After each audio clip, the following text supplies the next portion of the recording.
Force Horizon detectives have returned to South Australia's mid-north to continue searching for missing 4-year-old Gus Lamont. As Hannah Ford reports, it's been 8 months since he vanished. On September 27, 2025, 4-year-old Gus Lamont vanished in just 30 minutes from a remote sheep station in the South Australian Outback.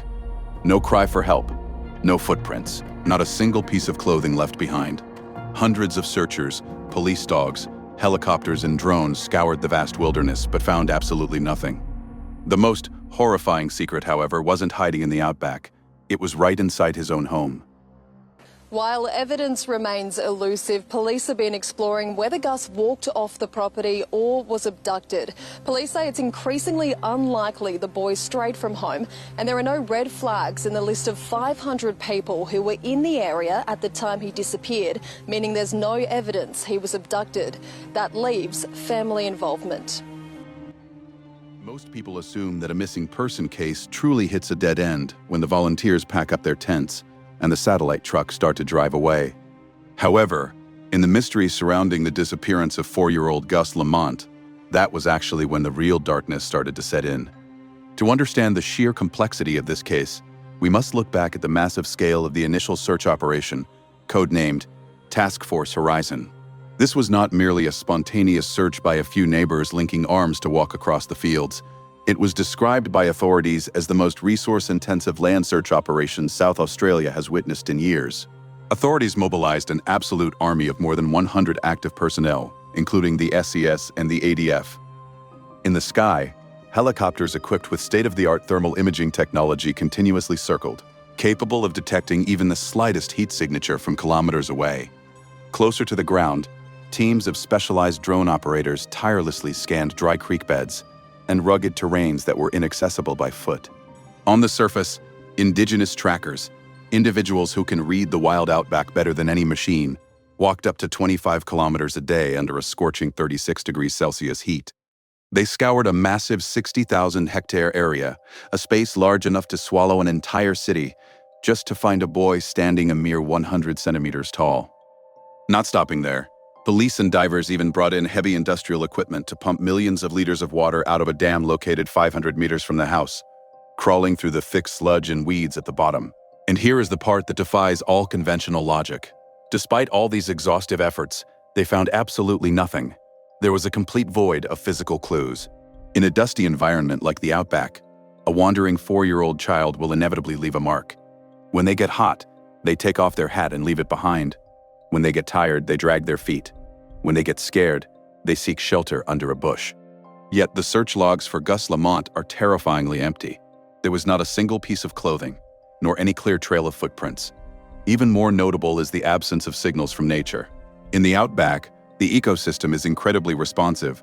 If an individual is lying exposed in the open, giant wedge-tailed eagles, birds of prey, will immediately flock and circle the sky, creating a natural beacon visible from miles away.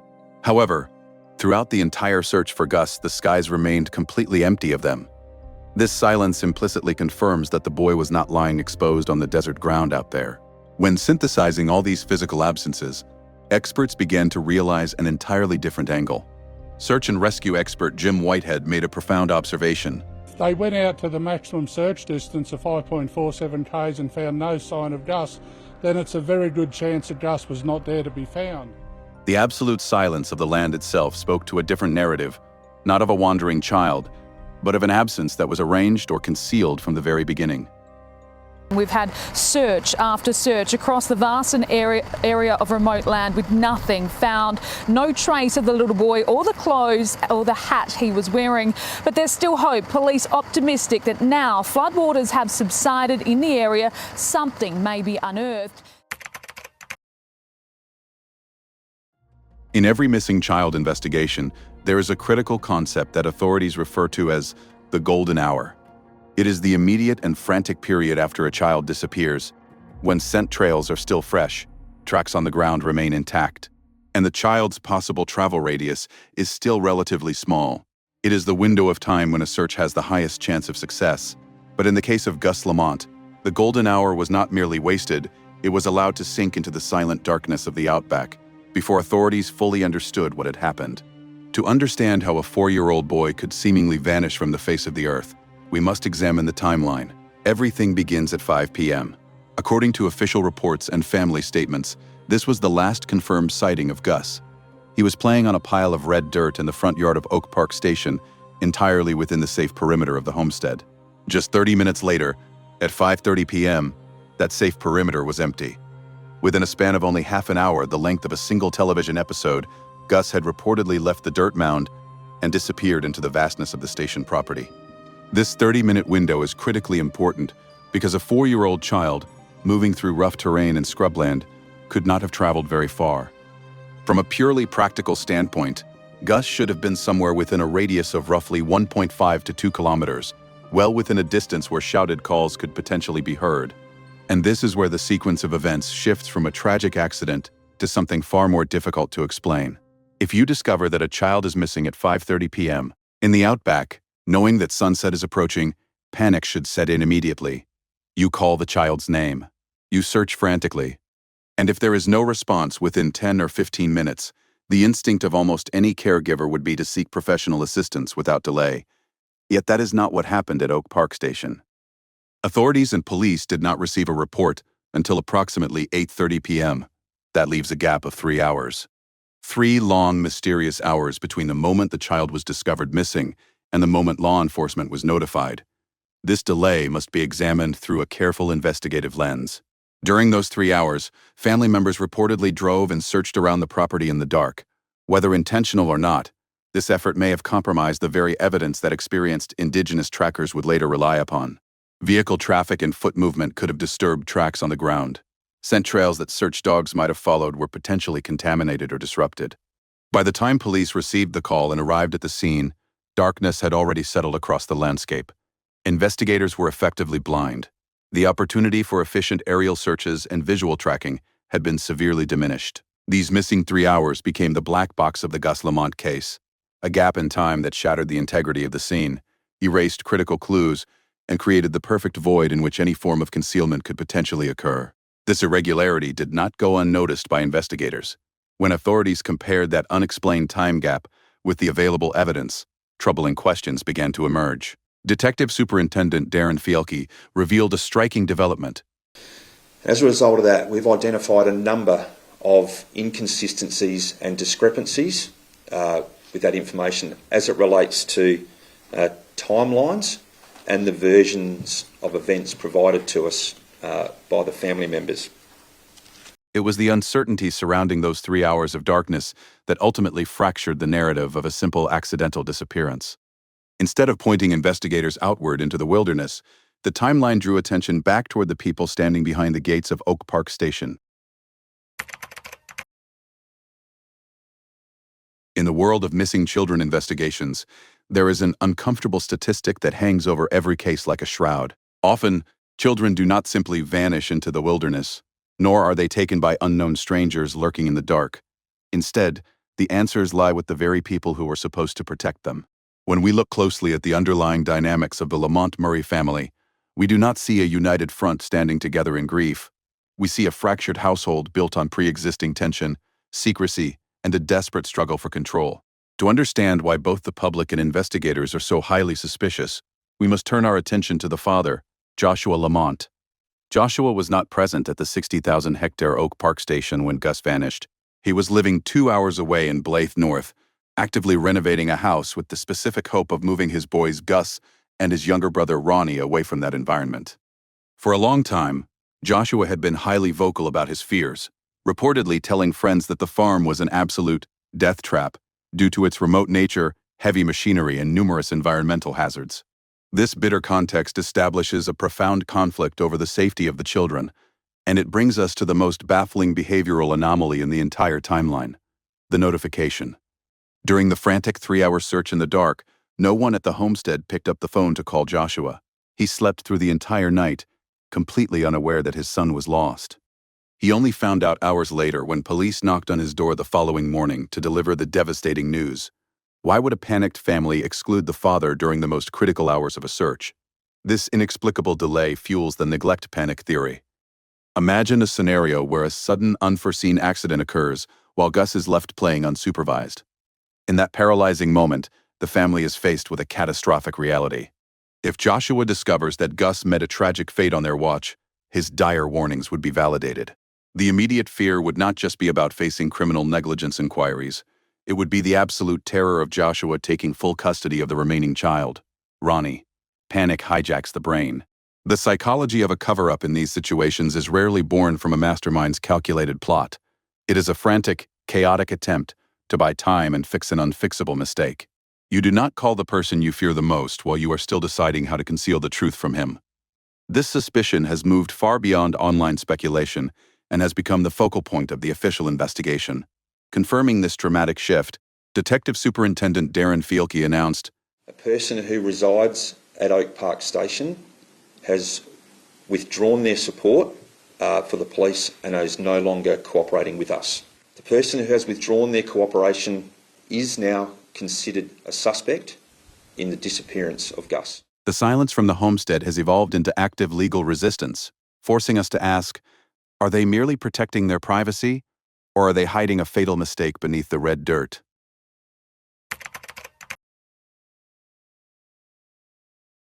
In behavioral science and criminal psychology, the way a family responds to the disappearance of a loved one is often the most revealing reflection of what truly happened behind closed doors. Normally, when a 4-year-old child goes missing in a harsh and unforgiving wilderness, a family will seek every possible source of help. They will throw open the gates, welcome search teams, local volunteers, and even cling to media attention as a lifeline to spread awareness. Yet the events that unfolded at Oak Park Station followed a completely different path, one that analysts often describe as a fortress mentality. The shift in attitude within the Lamont Murray family was both sudden and extreme. Very soon after police began identifying inconsistencies within the unexplained 3-hour gap, the family reportedly withdrew from public engagement and adopted a highly defensive posture. They firmly rejected assistance from members of the nearby Yunta community. Neighbors who arrived with flashlights and off-road vehicles, hoping to join the search effort, were reportedly turned away at the gate. Rather than viewing the community as allies in a desperate race against time, the family appeared to view them as intruders. This defensive barrier did not stop with the rejection of volunteers. It escalated into open hostility toward anyone attempting to approach the property. The most widely reported example came when grandmother Josie Murray confronted journalists while carrying a firearm. Images of a grandmother pointing a weapon at reporters who were attempting to cover the disappearance of her grandson shocked the public. The cold, decisive, and intimidating nature of the confrontation appeared strikingly at odds with the despair and desperation one might expect from someone anxiously awaiting news of a missing child. Alongside this dramatic incident were comments Murray reportedly made to reporters that further reinforced the impression of exclusion and secrecy. "We're still looking for the boy. You can't help. We're handling this ourselves." The phrase, "handling this ourselves," resonated deeply with investigators and observers alike. A missing child crisis is not normally a private matter to be handled internally, unless the issue being managed is no longer the search for the child, but the consequences of a far darker reality. The abrupt withdrawal from public cooperation, the reported refusal to work with investigators, and the construction of a wall of silence, all of these factors appeared inconsistent with the behavior of a family looking outward for help. Instead, they suggested a group focused inward, determined to shield something from outside scrutiny. To criminal psychologists, the fortress mentality describes a state in which individuals under pressure become increasingly isolated, suspicious of outsiders, and protective of their internal narrative. Whether such behavior stems from fear, grief, mistrust, or the desire to conceal damaging information, is always a question for investigators to determine through evidence rather than assumption. Yet in the Gus Lamont case, this psychological shift became one of the most discussed and troubling aspects of the entire investigation. When openness gives way to isolation and cooperation is replaced by silence, the fortress itself often becomes a subject of investigation.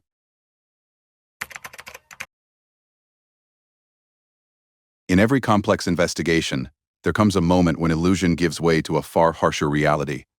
In the disappearance of Gus Lamont, that moment arrived when South Australia police officially reclassified the case as a major crime investigation. This was far more than a simple administrative change in terminology. It represented a fundamental shift in the entire narrative of the case. The decision signaled that investigators were no longer operating under the assumption that they were searching for an innocent child who had simply wandered into the darkness. The theory of a tragic accident caused by the unforgiving environment was no longer the primary focus. Instead, Authorities had begun examining a far more disturbing possibility: that Gus's disappearance involved criminal conduct, potentially including a fatal incident that had been deliberately concealed.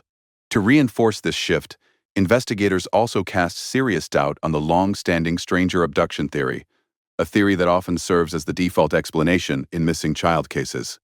Oak Park Station is an isolated property separated from the outside world by approximately 45 kilometers of rough dirt roads and multiple locked gates. Any unfamiliar vehicle approaching the property would likely create a large cloud of dust visible from a considerable distance.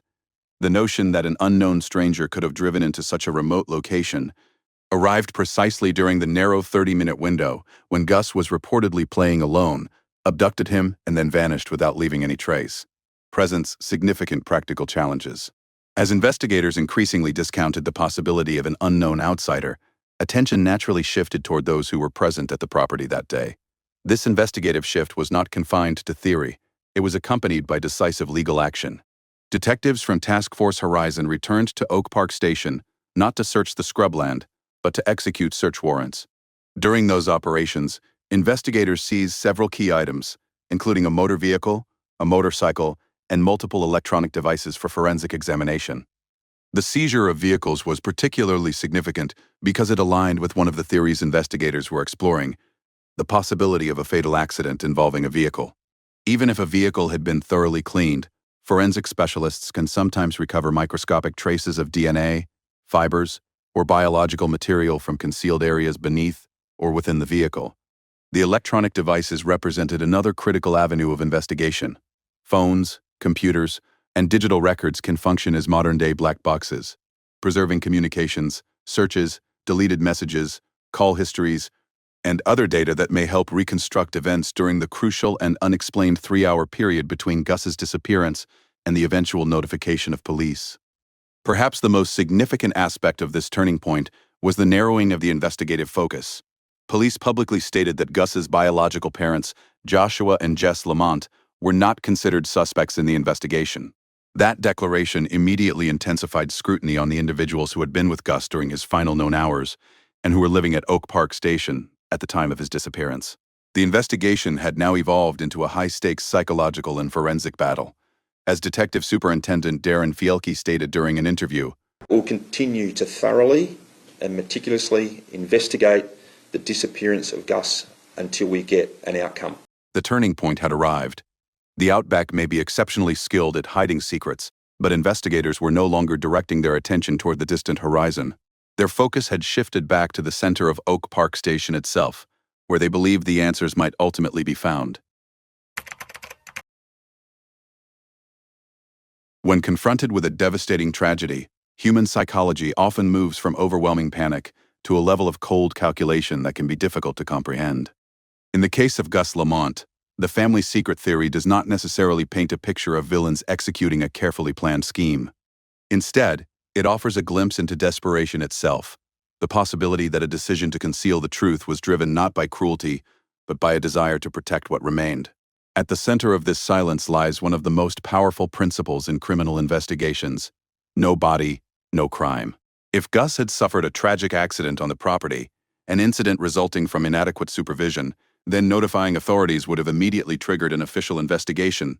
Questions regarding responsibility and negligence would inevitably follow. Under this theory, the decision to conceal evidence and create an unexplained 3-hour gap in the timeline would have served a strategic purpose: to prevent investigators from establishing exactly what happened. Such a scenario would effectively create a legal shield. Police might suspect wrongdoing. Journalists might raise difficult questions. Detectives could conduct interviews and pursue forensic evidence. Yet without a clear scene, a body, or definitive proof of what occurred, establishing criminal responsibility becomes significantly more difficult. An unexplained disappearance often creates far more uncertainty than an incident in which the facts are immediately known. But this shield may not have been built solely to withstand scrutiny from law enforcement. According to this theory, it may also have been constructed for a far more personal and emotionally charged conflict, a battle over the future of the surviving child. To understand this possibility, one must consider the position of Gus's father, Joshua Lamont. Reports suggest that Joshua had long expressed concerns about the environment at Oak Park Station and viewed it as an unsafe place for young children. If evidence emerged that Gus's disappearance stemmed from negligence or preventable circumstances, Joshua would likely have strong legal and moral grounds to seek custody of Ronnie, Gus's younger brother. For those remaining at the property, the loss of Gus would already represent an unimaginable tragedy. The prospect of losing Ronnie as well could be perceived as the complete collapse of the family unit. Under this interpretation, the fear of losing everything may have become a powerful motivating force. In that context, a devastating calculation emerges. Preserving the future of the surviving child might require concealing the truth about the child who was lost. The wall of silence, therefore, would not exist solely to avoid legal consequences. It would also serve as an attempt to preserve what remained of a family structure already under immense strain. The legal shield could provide protection from immediate accusations, but it would come at a cost. It would become a prison of silence, one in which every police inquiry, every search warrant, and every knock at the gate carried the possibility that the shield itself might finally crack. Whether this theory reflects reality remains a matter for evidence, not speculation. But as investigators continued to focus on the unexplained timeline, the possibility of a hidden struggle behind the scenes became one of the most compelling and controversial questions surrounding the disappearance of Gus Lamont. In the world of major crime investigations, when the ground refuses to yield a body and forensic evidence reaches a dead end, experienced detectives rarely give up.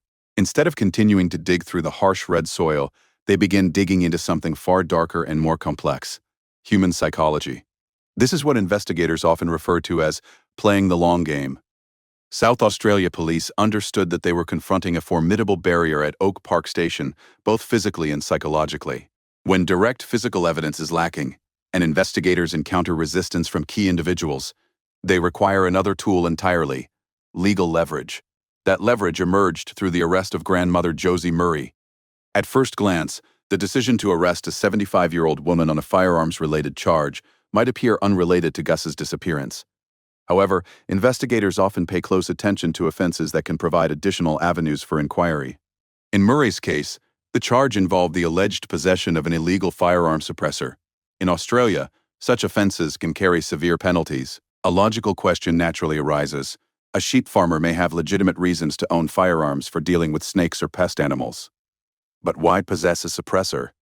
A suppressor is designed to reduce noise, allowing a firearm to be discharged with less sound and attention. From an investigative perspective, charges unrelated to the primary case can sometimes create opportunities for further cooperation. Detectives may use legal pressure to encourage individuals to provide information, clarify timelines, or assist with an investigation. The goal is not necessarily to solve the firearms offense itself, but to determine whether the person possesses information relevant to the larger case. This strategy is often intended to test loyalties, expose inconsistencies, and identify potential cracks in a unified narrative. At the same time, police maintained a highly visible presence around Oak Park Station. Senior investigators publicly stated that officers would continue returning to the property on a regular basis in the months ahead. Beyond its practical investigative purpose, such a strategy can also serve a psychological function. Imagine living under constant scrutiny. Patrol vehicles appear at the entrance. Search teams revisit the property. Detection dogs move through sheds and outbuildings. Helicopters occasionally circle overhead. Every day serves as a reminder that the investigation remains active and unresolved. In major crime cases, visibility itself can become a tool. Investigators understand that time affects people differently. Memories change, relationships deteriorate, stress accumulates. Individuals who once appeared united can begin to disagree. The burden of maintaining secrecy, if secrecy exists, can become increasingly difficult over months and years. As a result, police are often willing to be patient. Rather than seeking a dramatic breakthrough in a single day, they focus on applying steady pressure over time, waiting to see whether new evidence emerges, whether witnesses reconsider earlier statements, or whether someone eventually decides to talk. That appears to be the strategy unfolding in the Gus Lamont investigation. While the physical search for answers continues, an equally important battle may be taking place on a psychological level. And for investigators, the objective remains unchanged: to uncover the truth about what happened to Gus Lamont, regardless of how long that process may take. If you enjoy in-depth criminal psychology analysis and want to follow every strategic move in the Gus Lamont investigation, be sure to subscribe and turn on notifications. Don't miss any developments, because next, we will examine some of the most chilling and controversial aspects of the case.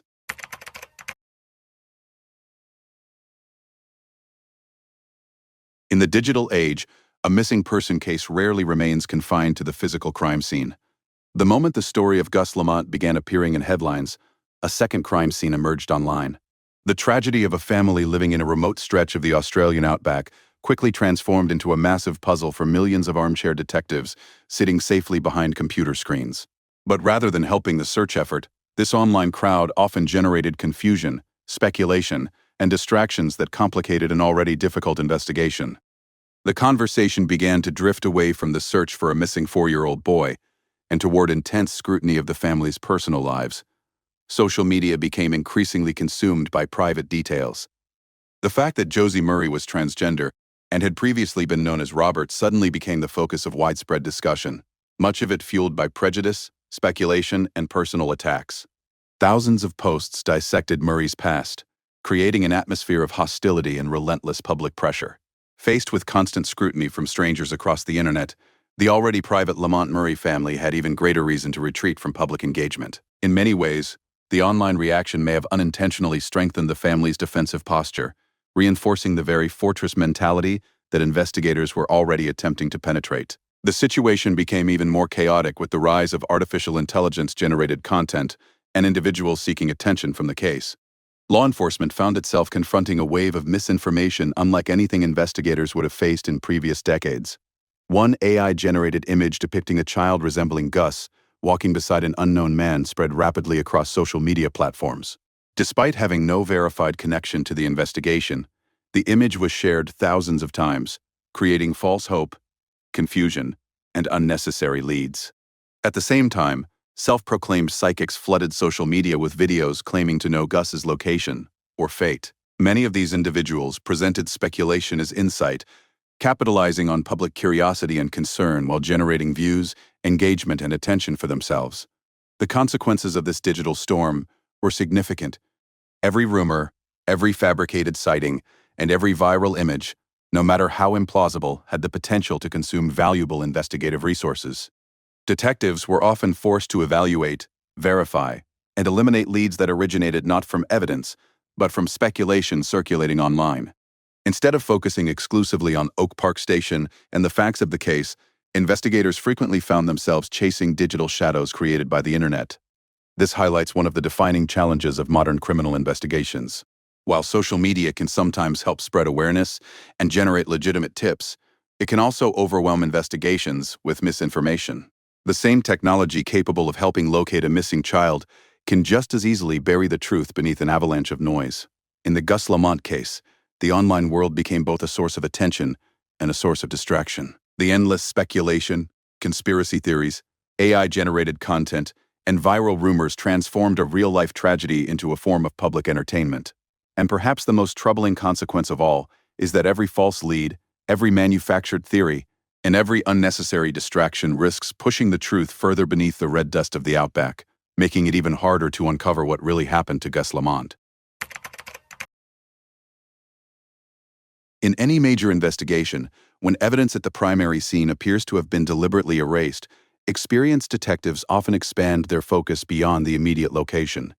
In the Gus Lamont case, one of the most dramatic and unsettling developments emerged when investigators shifted their attention beyond the boundaries of Oak Park Station itself. Police suddenly began examining another property located approximately 30 kilometers west of the original scene. Significantly, this remote parcel of land was also owned and controlled by members of the Lamont Murray family. This was not simply a random search born of desperation. To many observers, it signaled a profound shift in investigative thinking. Authorities were no longer concentrating solely on the possibility of a lost child. They were exploring whether evidence related to the disappearance might have been concealed elsewhere. The clearest indication of this shift was the deployment of a specialized resource: cadaver dogs. The decision to use dogs trained to detect human remains at a property far removed from where Gus was last seen suggested that investigators believed there was a reason to search that location, and it was there that they reportedly encountered a detail that immediately attracted attention. Near an old outbuilding situated beside a water tank, investigators discovered what was described as a recently poured patch of concrete. In criminal investigations, freshly poured concrete discovered shortly after an unexplained disappearance can raise obvious questions. It is the type of detail that investigators are trained to examine carefully because Depending on the circumstances, it may or may not have an innocent explanation. The timing of the discovery inevitably prompted speculation. Why had fresh concrete apparently been poured at a remote property during the same period in which the family was dealing with the disappearance of a 4-year-old child? Was the work routine maintenance? Was it unrelated coincidence? Or was there a connection that investigators needed to explore? These questions became even more significant when viewed alongside another major issue that had already drawn attention throughout the investigation: the unexplained 3-hour gap between the time Gus was reportedly discovered missing and the time police were notified. For some observers, the combination of these factors created a troubling possibility. If a fatal incident had occurred at Oak Park Station, then those missing hours might not have been spent searching for Gus at all. Instead, under this theory, that time could have been used for activities that have never been fully explained. The existence of another family-owned property, located approximately 30 kilometers away, naturally became part of that discussion. At this stage, however, it is important to distinguish between evidence and speculation. The discovery of fresh concrete alone does not establish criminal conduct, nor does it prove that the site was connected to Gus's disappearance. Investigators would still require forensic evidence, witness testimony, or other corroborating facts before drawing any conclusions. Nevertheless, the discovery became one of the most haunting details associated with the case. Whether the concrete represented an ordinary property improvement or something far more significant, it symbolized the growing suspicion that the answers to Gus Lamont's disappearance might not be found in the surrounding wilderness at all. Instead, investigators increasingly focused on the possibility that the truth lay much closer to home. And that possibility exposed the darkest implication of the so-called fortress mentality. The idea that, when people feel cornered by tragedy, fear, or potential consequences, they may go to extraordinary lengths to protect what they believe must remain hidden. For investigators, the fresh cement was not a conclusion. It was a question. And in the Gus Lamont investigation, unanswered questions have always been the most unsettling part of the story. As we close this mysterious and heartbreaking case file, a harsh reality begins to emerge beneath the blazing sun of the Australian outback. For months, the public viewed the disappearance of Gus Lamont as a story about the unforgiving power of nature, a tale in which the vast, barren wilderness of Australia had simply swallowed a 4-year-old child without leaving a trace. But when we peel back the layers of contradictions the unexplained 3-hour gap shrouded in darkness, the hostility toward outsiders, and the haunting discovery of freshly poured concrete at a remote property 30 kilometers from the family home, we are forced to consider another possibility. Perhaps nature was never the true culprit at all. Under this theory, Gus was not taken by the wilderness. Instead, he may have become the victim of human error, and what followed was not merely a tragedy, but a chain of decisions intended to conceal the truth from investigators. The red dust of the outback has always been known for its ability to cover everything. It settles over fences, roads, and forgotten places. It can temporarily bury memories and obscure traces of the past. A layer of concrete may hide what lies beneath an isolated outbuilding. Distance and isolation may shield people from immediate scrutiny. But there is one reality that every major investigation eventually confronts. The truth has a way of surviving. Evidence can disappear. Memories can fade. Witnesses can remain silent. Yet the truth itself does not vanish. It waits sometimes for years beneath the surface, until circumstances, science, or conscience finally bring it back into the light. Today, investigators are no longer racing against the clock in search of a living child.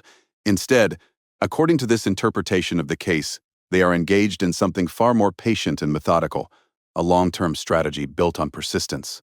Detectives are not relying solely on a chance discovery in the wilderness. They are also waiting for the pressures of time to do what search warrants and interviews sometimes cannot.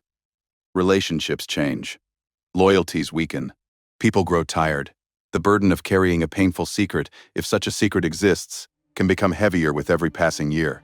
Time may erase footprints from the ground, but it often magnifies the weight of guilt within the human mind. Perhaps one day cracks will appear where none seem visible today. Perhaps someone will decide that the cost of protecting a secret has become greater than the cost of revealing it. And perhaps that moment will finally provide the answers that have remained hidden since the day Gus disappeared.